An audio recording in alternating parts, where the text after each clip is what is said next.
episode 9. We are back. LP. DJ Trey Nice. You already know the vibes. Shout out everybody tuned in. And let's catch up from our last episode. We had Memorial Day weekend upon us, which was totally what my Memorial Day weekends are not like. With all this coronavirus and shit is just different outside. Everything going on. I mean, it's been different for a little while. It's almost becoming like routine. The norm. It kind of has. But what have you guys been doing for Memorial Day? I know us. We just basically we did our usual him and her brunch. We actually did it on a Saturday. Shout out to Park NY in the Bronx, New York, for sponsoring us. So no, that was this Sunday. It was the Saturday. That was this Sunday. We did Park. Oh, I'm sorry. Last Saturday when we did the brunch for Memorial Day was Oh yes, I'm sorry. This past Sunday, we actually had him and her brunch on a Sunday, 3 to 5 p.m. And that was sponsored by Park NY in the Bronx. And the weekend before that was Memorial Day weekend. Yeah. Which we were sponsored by shout out Mimi and Shy Mac. We posted them on our page at him and her DJ. Yeah. On Instagram, it was sponsored by M&M Kitchen. Well, chicken and waffle thing. Their chicken and waffles were delicious. Shout out to them. We all bodied that order. It was definitely in. Make sure you check out both of these dope sponsors that we had for our him and her brunch. They are open for deliveries. What else what's been going on? Let's take actually a moment. I want to take a moment of silence for George Floyd and his family, his relatives, and people affected by what happened to him. Well, not only him, you of course. You gotta literally take a moment of silence for everyone that's been a victim of any sort of police brutality and was a casualty of it. Anybody. So we're just gonna take a moment of silence for all you guys. Yes.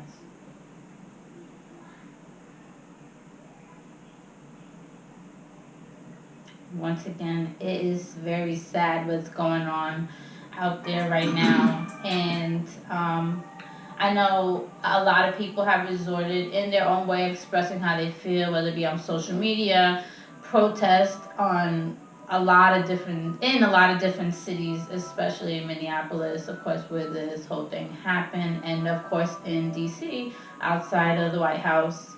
I know in New York, and even outside of our house, there have been protests. Yeah.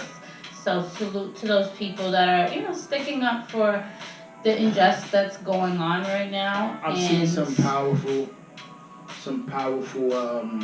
moments in some protests. I've seen a lot of the videos of cops kneeling with protesters. Positive things cops I've actually seen. Protesting with protesters. It's the time for the good cops to step up is now, if it isn't any other time. Yeah. It was before, but now it's more important than ever because you got to understand what we as a people are sitting back and enduring. We're trying to be eradicated by this whole coronavirus thing going on. To begin with. Right, you that took 2020 by storm and kind of changed our lives, literally changed all of our lives. We're forced to stay in the house, we can't be around family members and stuff like this. And socialize like we're used to. So when things like this happen, it's like, and you guys are put in a position to protect and serve the public.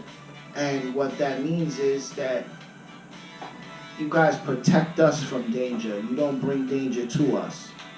But there are the bad cops, the percentage of law enforcement the power-drawn cops, like that get into this because they had were raised and believe. Not necessarily that, but they had no other way of lashing out. Right.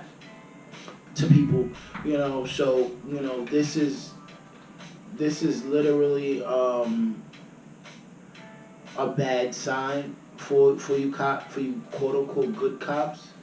You have to sit back and understand that this is your time to now step up and be a part of the future. Yeah. Everything that we move forward towards, because if you guys don't, you become victim to everything else that's going on. Yeah. And that's just the sad part about it. And and the harsh what I reality. was saying is, some people are raised and taught this way from their parents, or it's brought down generational wise, and it's sad because no child is born knowing of racism. It is shown through little examples that you might have shown to your children, didn't even realize it, or you do realize it and you do want your child to grow up with this racism, and it's sad, and it's affecting people's lives, losing lives, and affecting other people's lives, and people have no choice but to stand up for what is right. And I support everyone that's protesting out there to get some results. I know the autopsy results just came out, and it revealed that his death was, of course, like we knew, asphyxiation by the compression on the neck, that the neck and the back that the officers applied was way unjust. So I mean, it made no sense for 3 officers to have one person down like that. I mean, for that amount of time. Like, he wasn't even fighting anymore. There was no real reason for that. But at the end of the day, you gotta understand. Like, we're dealing with a society of white people who are ultimately scared of black people. I've seen some black people being kind of aggressive with other black people and abusing their power of law enforcement, etc. And I think it's disgusting. Also. Well, look at it like this. All right, you got 3 kinds of cops. You got a racist cop. You got a cop that was a pussy his whole life growing up and not really accepted in his community. And I also think there's some that's scared of losing their job because they're not following suit or being, being the oddball or the black sheep of their white team. That's one of the biggest gangs in the United States of America. Yeah. Realistically, so. It really is. And it's sad. What I don't condone is, though, last night was like nationwide looting everywhere. And it's gone crazy. And I understand these mobs or these protesters are considering you guys as mobs and looking to stop you in any kind of way, whether it be tear gas and craziness. I've seen police cars drive into crowds of people, and it's gotten crazy. But what does the businesses have to do with anything? These businesses, especially those that are in your own neighborhood. Like, when this is all said and done, don't you want to go to the bodega that's looted, but you usually go there anyway, or this beauty supply store, and you get your stuff like that? It won't be there anymore for you because you guys are out there looting and destroying them. They don't have money like big Targets and Chanel and stuff like that to just bounce back from all this destruction and loss of inventory.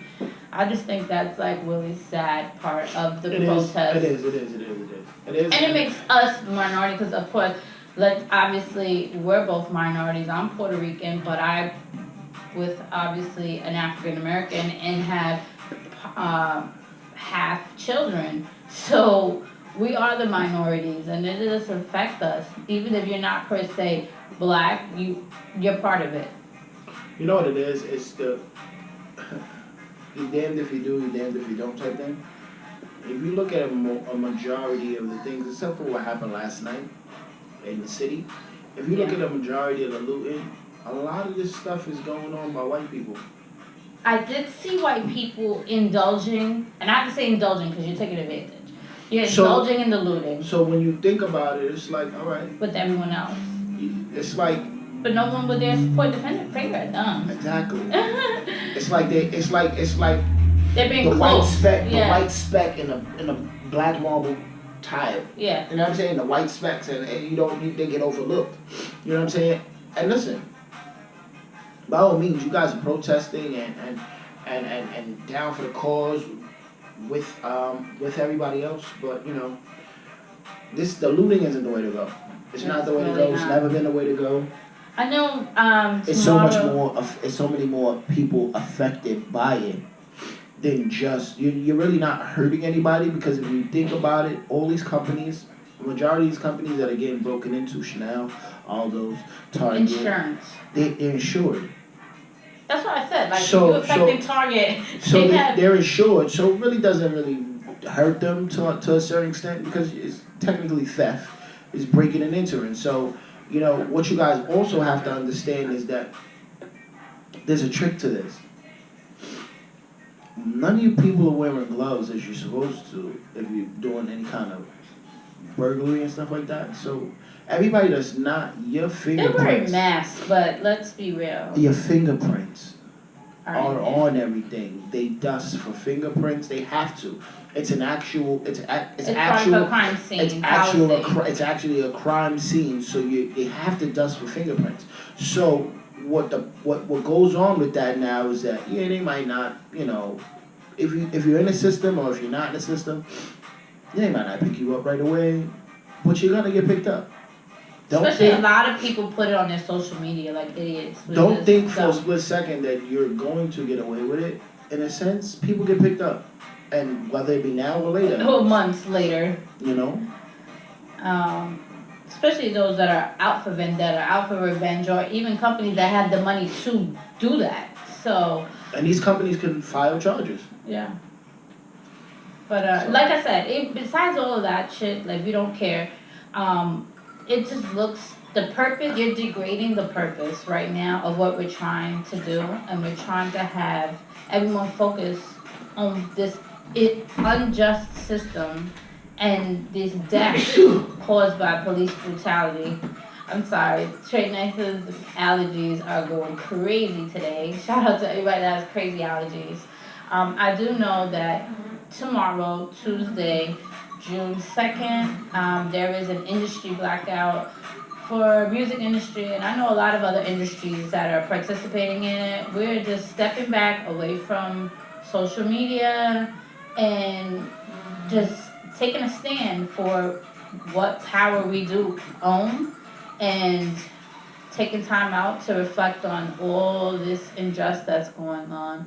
And I of course, and Trey Nice and him and her DJ definitely will be taking part of that tomorrow. So it will be posted on our pages. If you want to stand with us tomorrow for Blackout Tuesday, definitely do so by reposting the information, staying off social media, not spending money.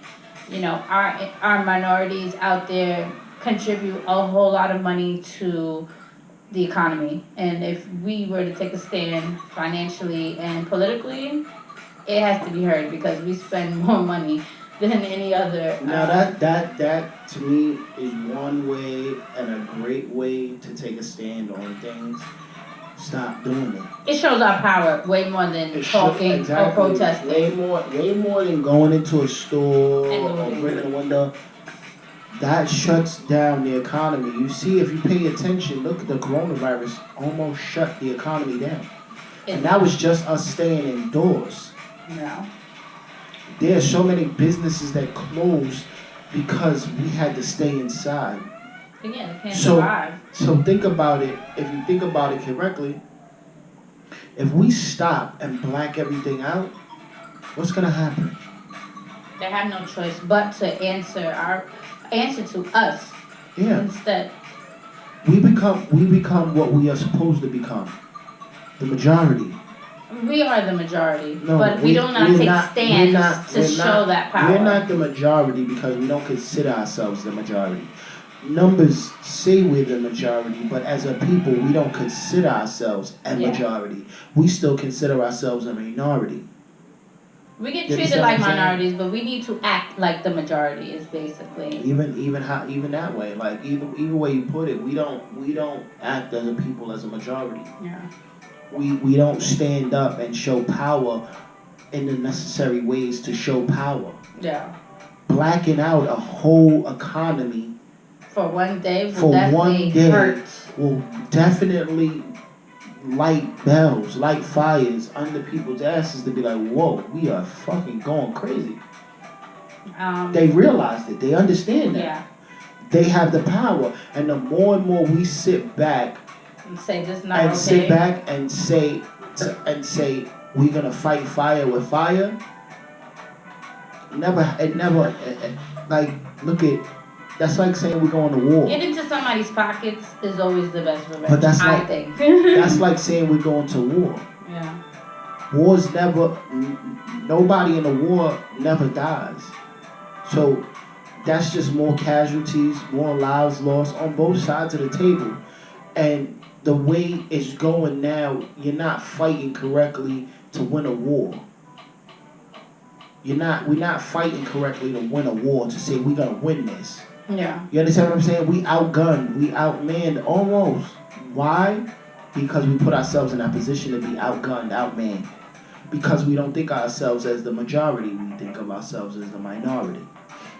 As people. So, you know. Once again, tomorrow, Tuesday, June 2nd, make sure if you believe in what's going on is not right, just definitely take a stand with us for Blackout Tuesday all day. And again, the information will be posted on our social media pages. And I feel like with all this going on with George Floyd, that brought all the anger back around, I guess people kind of just tuned out like this whole coronavirus going on, because it's like you don't want to be in crowds, but then you force people to protest and be in large crowds and take a stand on what's going on. And it's like, I hope these protests don't affect it in a way where our numbers spiked. I already know a lot of states besides New York are kind of like open back with their retail and parks and beaches and stuff like that. Not fully, but way more than what we are in New York. In New York personally, Governor Cuomo just is announcing phase 1 to begin on June 8th for us, which everyone out of state is probably on phase 2 probably already, almost leaning towards phase 3 and seeing phase 4. So I know, like, we've seen people, we personally went to Connecticut because it's right around us, and restaurants are open for outside, parks, whatnot. But I know Florida and California, restaurants are open, clubs are even, and lounges are even open. I know in also Austin, Texas also is open. So it's kind of crazy. I know we do have like curfews in effect also with all these protests. So it's kind of crazy out here. I know. Now we have a curfew. You know, you see, this is what happens. Like, it's from 11 p.m. to 5 a.m. This is what they were trying to do with the coronavirus. I mean, I thought we were on a positive direction. They were approving the second wave of stimulus checks for us. Everything is a setup. Everything is a setup. I really do think so. Everything is planned. We didn't go this hard. You know what it is? It's crazy that as people we pick and choose what we go hard for. Yeah. Like, we didn't go that hard when the lady was shot in the car with her daughter. We're not going this hard for everything. I get it. You know, George Floyd, you know, rest in peace to you, brother.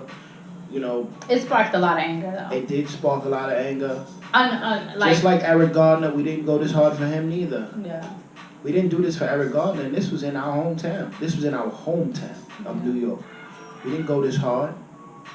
It's like now people, like I said, the corona has people on high alert, high tense, high anger. Yeah, everybody's upset because they got to be stuck in the house. So, you know, And I feel like everyone was looking for an excuse to get out, and this is not in no way to say an excuse, but some people abuse shit like this as an excuse to be outside in groups and around. And obviously you're looting, so you're chilling, and you're thinking, oh, this is actually a game. And yeah, like look at Brooklyn. Like before the George Floyd thing happened, like They was beating up people in Brooklyn and doing all kind of stuff. Well, what's been shocking to me is ever since this George Floyd thing has come out, there's been new incidents where police are just like ganging up on a person that's not even resisting, and it's like, are you serious? Because now they know. We gave them Okay. our weakness. Yeah. We gave them our weakness. Period. This has been going on for a while, a long time now, right? So what it is that they said, oh shit, if we keep them in the house locked up like some animals, and then this happens, then they all come out, and then now they're all upset. So now we have more reason to go at them. Yeah. In these neighborhoods, New York City and Brooklyn and all these other places, this has been going on a regular basis. It does. And I don't understand why y'all haven't been going so hard like y'all going now. Why does it take somebody to die in Minnesota? Y'all a majority of you people have never even been to Minnesota. Yeah. Not to take nothing away from, this guy's life or anything about that. But a majority of you people have not been to New York and Minnesota, but this is going on at home, and y'all not acting like this at home. I think every single incident of this needs to be exaggerated and highlighted and brought to attention so that, again, we can do whatever we can as a majority, because we are the majority, and fight for what's right and have it be stand like these officers. I'm not happy with just one officer being arrested and only getting hit with third-degree murder. Like, that's not even fair. You're right. When have you ever seen a cop or any kind of law enforcement or anybody of any kind of statute with the government get charged for first-degree anything? Well, there was a cop in Minnesota, a black cop, that shot a white woman by accident. I think this happened 12 years ago. I had saw somebody, and he got like in the teens. I want to say anywhere from 10 and upward years. So, but this is someone you shot by accident, white woman. Let's just see if this man that purposely killed George Floyd, I'm going to say he purposely did because he knew he didn't get off. Let's see how much time he gets. Like I said. And how far this goes. Like I said, the way laws in states are, it's different for everywhere.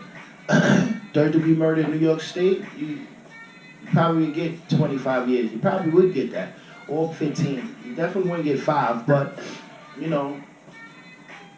it's just set up differently, and it's set up differently for us. It's set up differently for us, period. So, the more and more we keep indulging in this bullshit, is the more and more we keep getting hit with it. Like, sometimes it's good to just stay out the way and mind your business and keep your head down and stay low. Like, yeah. Because it's designed to fuck you up. It's designed to fuck you up. Like, it's not designed. This society is not designed to make you a millionaire. This society is literally to keep you in poverty, keep you outside and hustling, doing illegal shit, so you could be in jail or dead. That's the way this shit is designed. The people that make it out are the people that understand the design. I agree. Real shit. And it's not, we look at life as oh, nah, they're against us, they always been against us. They brought us here. Like, they ain't never been for us. No. So at the end of the day, why give them the reason? Like, if we not gonna stand together as a people, and I'm talking about not only black, I'm talking about Spanish, I'm talking about black, I'm talking about everybody Asian, everything that's a minority, everybody that they call an immigrant. Yeah. You have to stand together. Why? Because at the end of the day, we can take charge. And I applaud the white people that are totally opposed to what's going on and standing with the minorities and fighting up fighting for our rights. I respect that highly. I respect it too. All lives do matter. I respect it too. But they keep us scared and fear tactics. Everything is a fear tactic. Corona, fear tactic. Fear tactic. They told y'all we was gonna bring out the National Guards, right? Mm-hmm.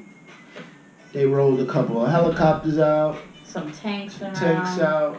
And that was it. Hey, y'all scared. We gotta be in the house. We gotta be in the house. It's fear tactics. If you guys gotta be in the house to get it cold. Well, on a lighter note, once again, with everything that's been going on, obviously social media has been entertaining a lot of people because of the lack of not being able to go out. We've had more of those versus producer artist battles, which I found the Bounty Killer versus Beanie Man was that was so dope. Epic. That was dope. I think it is the best yet. And they had the police coming. Yes, that was like the highlight of it, or one of the highlights, I have to say. I think that it's going to be hard to top that one. But they do have a lot of ideas for upcoming battles coming up. I know we also caught the 112 versus Jagged Edge. Yeah, I didn't finish watching that. Classic R&B. 112 I thought won, but I'm just more of a 112 fan than Jagged Edge. I didn't think Jagged Edge. I just didn't think Jagged Edge had a big enough catalog. Yeah. I think that was what it was. Maybe I'm wrong. They should never went to features because with 112 they had the best features to go to, so I think they lost by doing that route. And then recently, this past weekend, I know they did like a gospel one with Kirk Franklin and Fred Hammond. I didn't get to catch that one because we were actually busy, but I thought that was kind of dope that it's branching out to not just hip hop and R&B. You got gospel going on. I know they're talking about some more possibilities. Usher versus Chris Brown. I know TLC said they'll be down to battle either SWV or Escape, which I honestly think they should do SWV. I think that's so dope. TLC versus SWV, that'd be dope. Busta, he said that he was open to either battle Snoop or Missy, and I know you had said that Missy was. I think him and Missy would be a good one. Like I believe him and Missy would be a good one, and the only reason why is because they're similar eccentric styles, they have that, like he said it himself, he was like, that's like the female version of me. It is. I think that would be a better I mean her career, has her career been better than Busta's?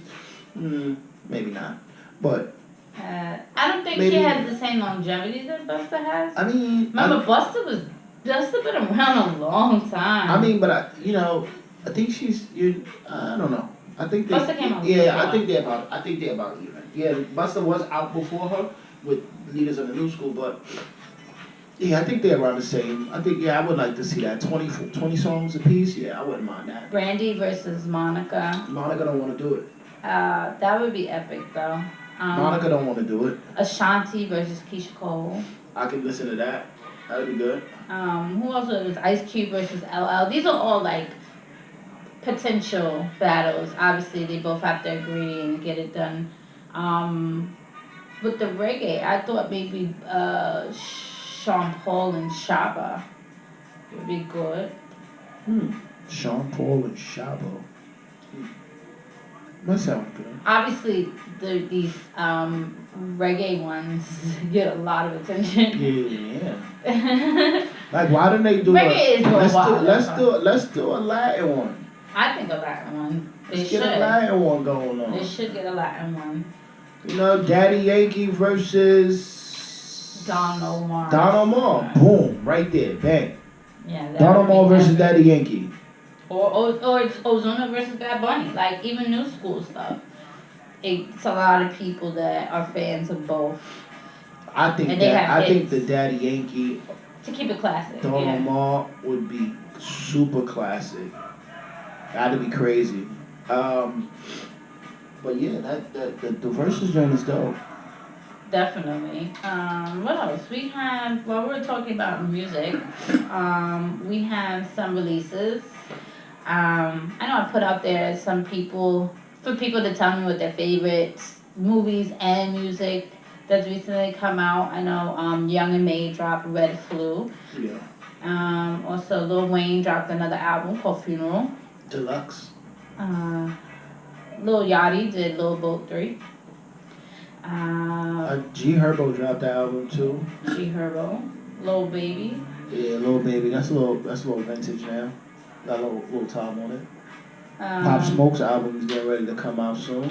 yeah, it will be releasing. It's gonna be labeled Meet the Woo 2, and it's gonna be releasing on the 12th of June. So I look forward to that only because of again the tragic passing of him, and I feel like no one's ever gonna get to see where his career is ever gonna get to. Which is sad. It's a shame, man. I didn't even realize he was 20 years old. Yeah, That's crazy. That's He super young. looks so grown. Like He does look look like he was grown. damn near 28. Yeah, R.I.P. to Yeah, Pop R.I.P. Smoke. Pop Smoke, man. His music is still banging in the clubs. Well, not clubs, radios, I have to say, mixes. And we definitely still enjoy all of that. And I look forward to maybe some new unreleased stuff coming out on Meet the Woo 2. I know Dosha Cat had some little problems this past weekend. She just did her release of Say So with Nicki Minaj, which is a dope remix. Yeah, I like the remix. It actually hit number one, and then they took it off. Billboard took it off number one, the remix, and said that what's making the song actually number one is not the remix, it's the original version. And they took it off, the remix off of number one, and they actually moved her to number two. She was accused of being racist with a song that came out a while ago, which when it came out, back when it came out, whatever year that was, like, why didn't you call it racist then? Like, why are you using that now? Because she wasn't known. Huh? She wasn't known that much, I guess. People will always, you could be famous, and then something from 10 years ago, like, yo, she used to be a Confederate. Like, but this is what they tell you. Shit pops this is up. what they tell you. When you do that, you make that break. Did you do anything in your past that could come up? They tell you that. Even when you run for office and all that shit. They tell you that. Did you do anything? And you don't remember then. I was talking about racism. There was this woman in Central Park, Amy Cooper, a big middle finger to her, was being racist to some black guy that was just recording and looking, bird watching. She was like, "Oh, get your phone out." And then called the police on him and was like, "A black man is attacking me and photographing me," and made this big thing about him recording in Central Park. Of course, that backfired. She was working for a huge firm, a law firm. The law firm put a public statement that they fired her immediately. Not even gave her an investigation. They denied her request for an investigation and fired her immediately. Look at that. You're not even going to be living in Central. You're not even going to be able to go to Central Park to walk your dog anymore, bitch. It's fucked up. See, this like I said, this has been around for years and it's gonna be around. You know. Yeah, it's sad. These people are different, like, but we gotta understand it. You gotta just laugh certain shit off, like, because at the end of the day, this is what makes them smaller than us. Yeah, small-minded. Small-minded, like, inferior, like. They are She thought she was inferior. They are smaller than us. Like, you have to understand that. Like, they're scared of us. They are scared of us. It's like, when you go to the zoo and the zookeeper tells you, don't worry about those lions. They're more scared of you than you are them. Yeah. Yeah. It's not true. Don't believe that for a split second. But we're dumb. They're treating us like we're zoo animals, and they want to feed us when they want to feed us. But yeah, we know what happens if those gates come down. So. Yeah. Well, let's talk about some movies. I put out also in the post, I asked people, what are they watching? Because I always want that feedback. You know, we personally got to watch the movie Lovebirds on Netflix. Yeah. It was hilarious. I liked it. If you haven't seen it, make sure you go see that. We also got to catch Body Cam with Mary J. Blige acting. Yeah, I never thought. I did not think that was supposed to be a scary I didn't movie. either.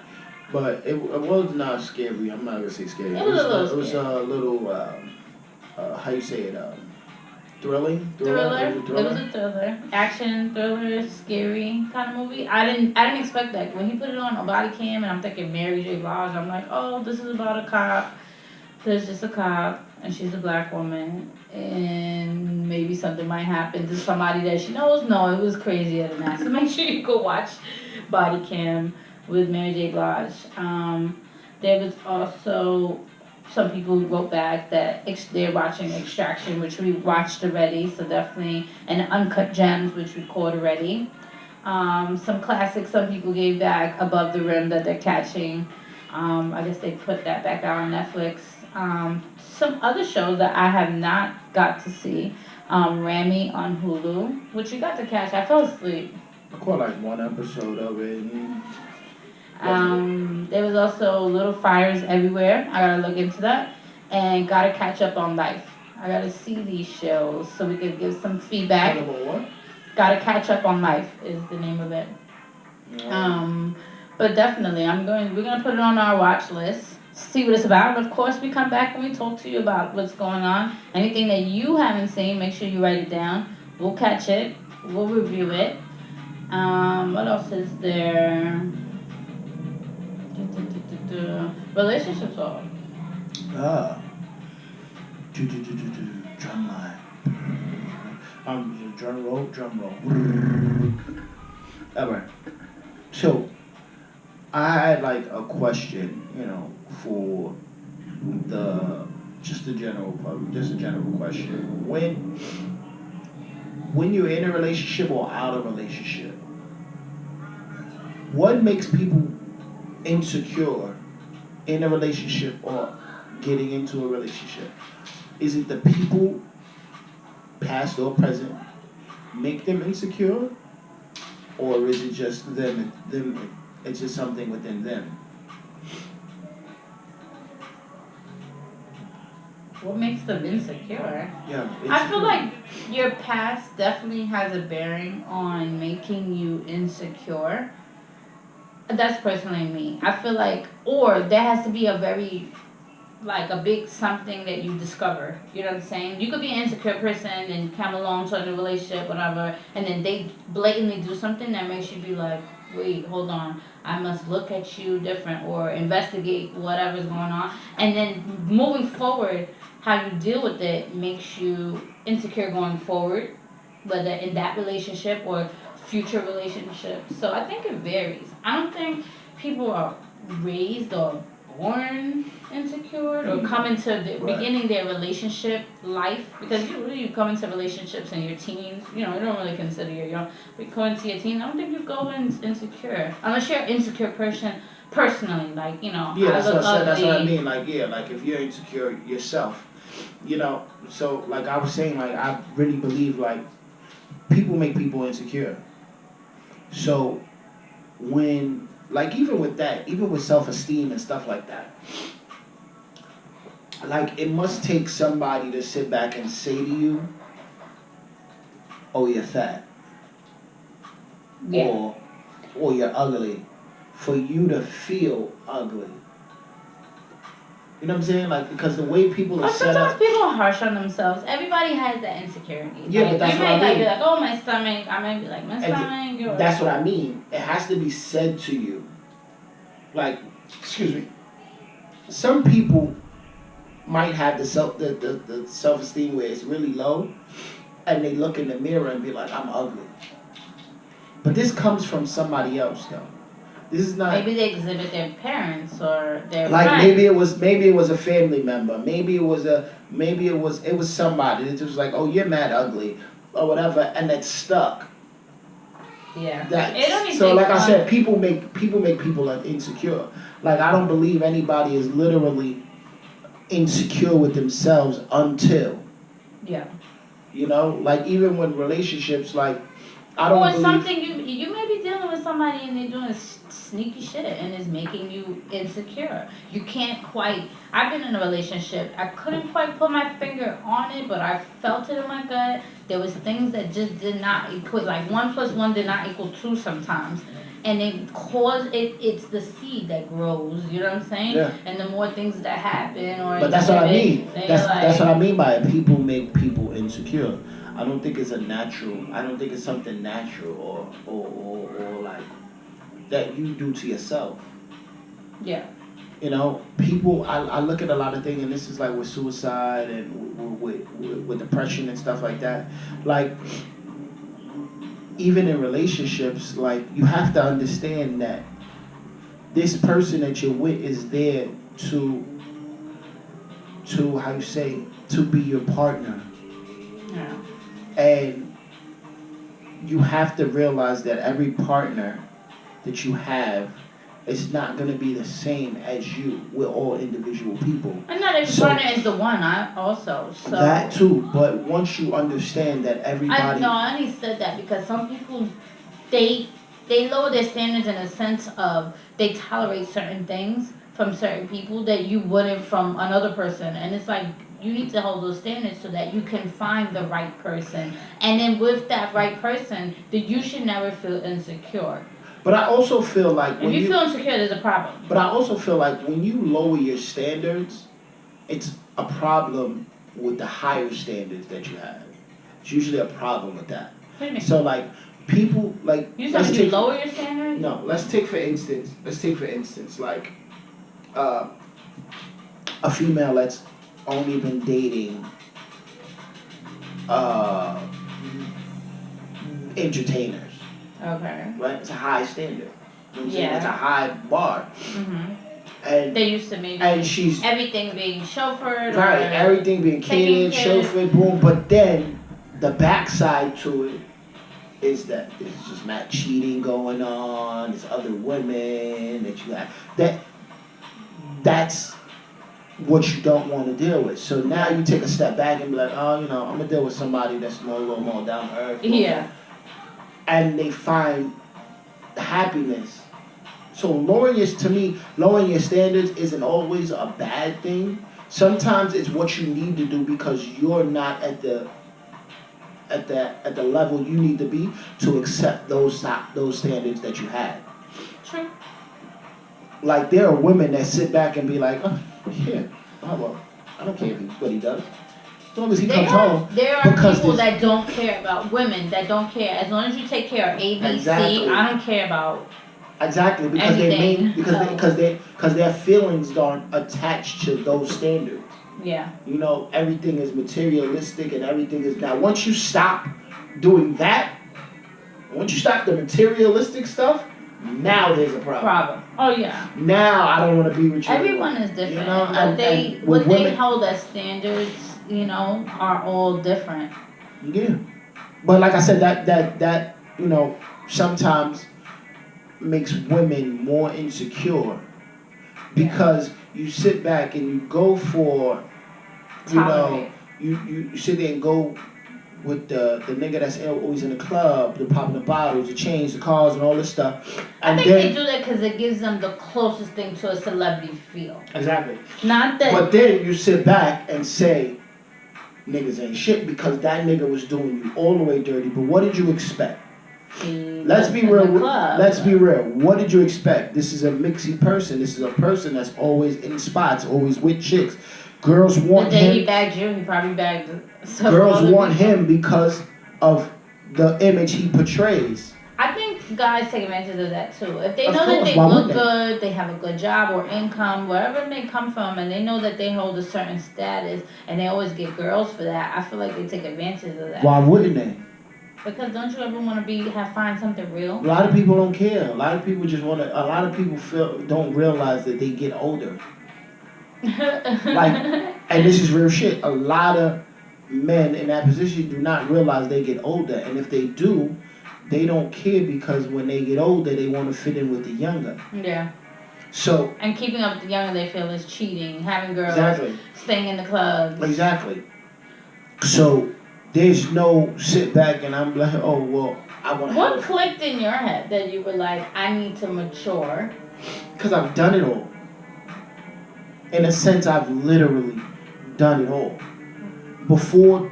But I mean, these men have done it all over and over and over again. They're just now doing it all. Oh. See, there's a difference. Like, I've done it all before the age of 21. Yeah. But at 21, you were in no 21-year-old is ready to be in a serious relationship. No. Oh, okay. But at the age of 21 and up is when you start to see the pattern. Yeah. This is a pattern. Damn, I'm going to the club. I got this girl over here. I got that girl over here. I'm arguing with somebody about something. A girl about this.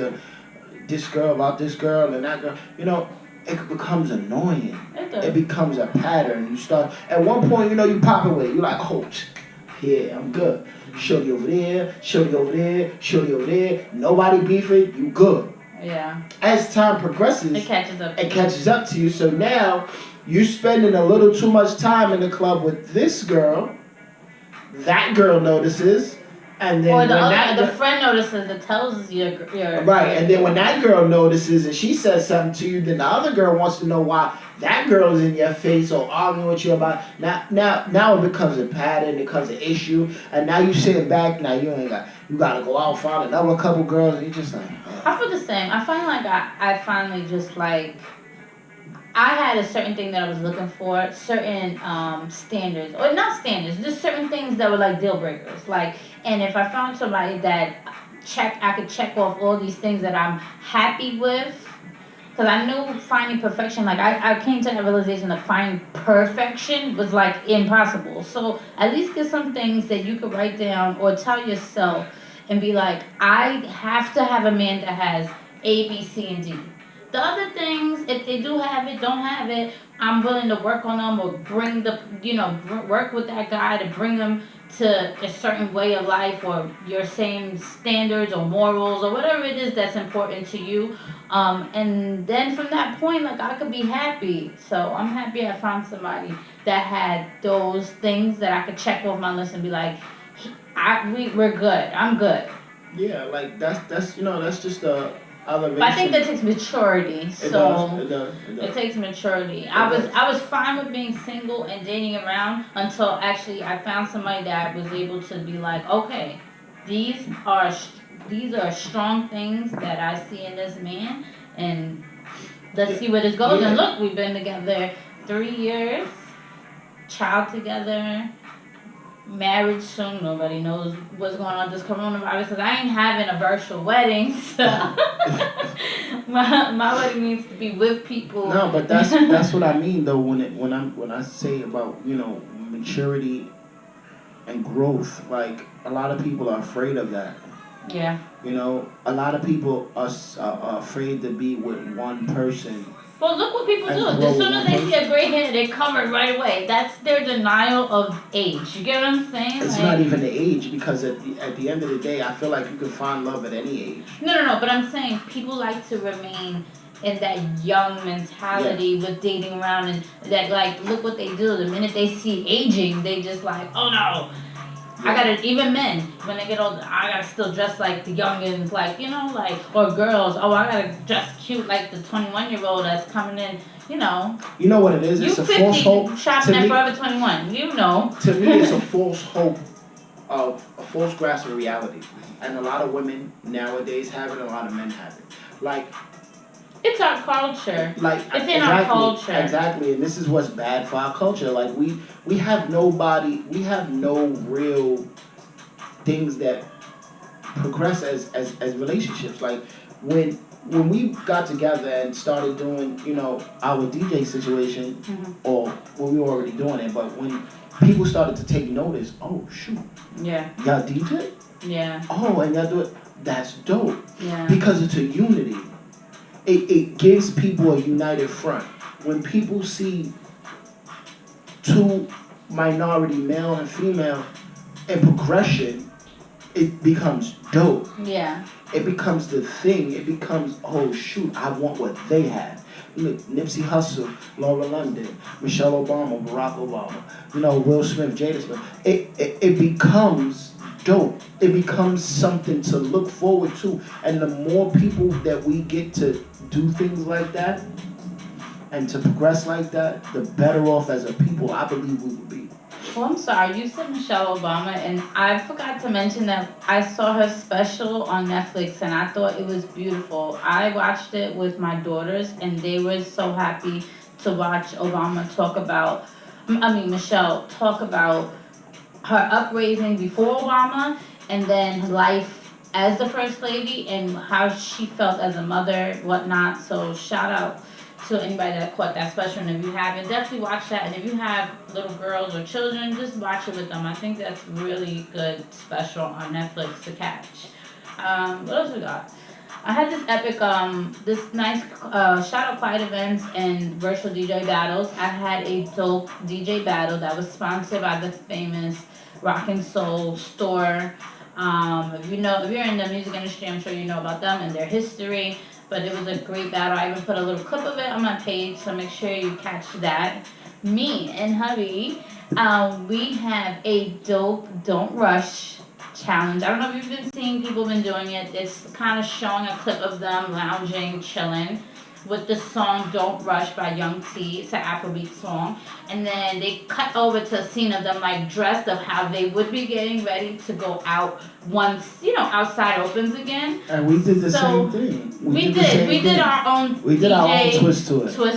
So we're gonna be posting that this week. Again, tomorrow we will not be on our pages. It is Blackout Tuesday. I hope you support that. And the information you could take right off of our page. We'll post it tomorrow. You can post it on your page and just take a stand against spending any money, social media, etc. for one day, just to make a stand. And if you're in the New York area, you got your curfew at 11 o'clock. So be careful out there. You don't want to get pulled over on some bullshit, whatnot. And please stop the looting. If you're protesting, just do it the right way. You're just making us look bad. Yeah, just be safe about it, and let's keep everything safe. Period. Like, let's not give these cops a reason to be fools anymore. Yeah. Let's really look at them, laugh at them, and let them know you can't beat us. We're gonna win, ultimately win, and we have to show that. Unity shows that. Yeah. If we don't have that, then we don't have anything. So. Well, again, we got every Sunday, don't forget, Him and Her Brunch, 3 to 5 p.m. right on our Instagram Live at Him and Her DJ. So make sure you tune into that and tell a friend, come brunch with us. And then we'll be back June 15th, Monday, 9 o'clock with episode 10. I think for episode 10, I'm going to give away something. I'm gonna raffle off something for episode 10. So stay tuned to our pages, and I'll let you know what's going on. Definitely. And shout out everybody that tuned in tonight. And if you missed any of the older episodes, the link is in our bio. So make sure you catch up on our YouTube and subscribe. Him and Her TV, Him and Her Talk. And peace. We'll see you June 15th, that Monday at 9 o'clock. You already know. Later. Later.